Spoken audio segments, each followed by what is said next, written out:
మన ముగ్గురం బీసీలకు కొట్లాడితే మళ్ళీ ఎవడో దొరకపోతాడు అని నేను సపోర్ట్ చేసిందా లేదా? ఏమైనా మహేష్ చేసిందా లేదా? అదేవిధంగా రేవంత్ రెడ్డి ఆశీర్వాదం తీసుకో పూర్తిగా, ఎందుకంటే ఆయన కొన్ని తెలివక జరుగుతున్నాయి. మాది కూడా అప్పుడప్పుడు ఇను న్యాయం జరుగుతుంది. నీకు వ్యతిరేకం కాదు. నేను రాజశేఖర్ రెడ్డిని కూడా ఏది పిసిసి ప్రెసిడెంట్ చేసిన, సత్యనారాయణ చేసిన, అదేవిధంగా ఇవాళ నాకు చాలా సంతోషం ఉన్నది. చాలా దూరం తర్వాత మళ్ళా ఒక బీసీ నాయకత్వం వచ్చింది. రాహుల్ గాంధీ అదే అంటున్నాడు, బీసీలకు సరి అయిన న్యాయం జరగాలి.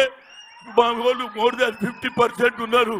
మొన్న ఎన్నికల్లో కూడా మా అందరం వేసినాం రా ఓట్లు. 6 డిక్లరేషన్ అంబేద్కర్ ఆలోచనను ప్రతి ఒక్కరు ఓటు వేసిండు కాబట్టి ఇవాళ ఎంపీలు అయినరు, ఎమ్మెల్యే అయినరు, మినిస్టర్లు అవుతున్నారు. రేవంత్ రెడ్డి తప్పనిసరిగా రాహుల్ గాంధీ ఆలోచనను వీరు అసెంబ్లీలో బిల్లు పెట్టారు. బిల్లు పాస్ అయింది. 150 కోట్లు రిలీజ్ అయింది. కానీ ఇంతవరకు పని మొదలు పెట్టలేరు. దయచేసి రేవంత్ రెడ్డి గారు కులగానే మొదలు పెట్టి నీకు దండ పెడతారు. అన్ని పార్టీల వాళ్ళు అడుగుతున్నారు.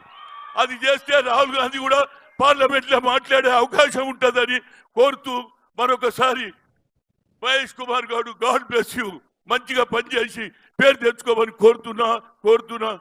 జై తెలంగాణ, జై రాజీవ్ గాంధీ, జై రాహుల్ గాంధీ, జై సోనియా గాంధీ. నమస్కారం.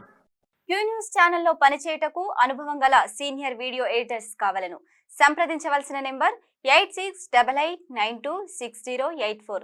qnewsads@gmail.com ను సంప్రదించండి. లైక్ చేయండి.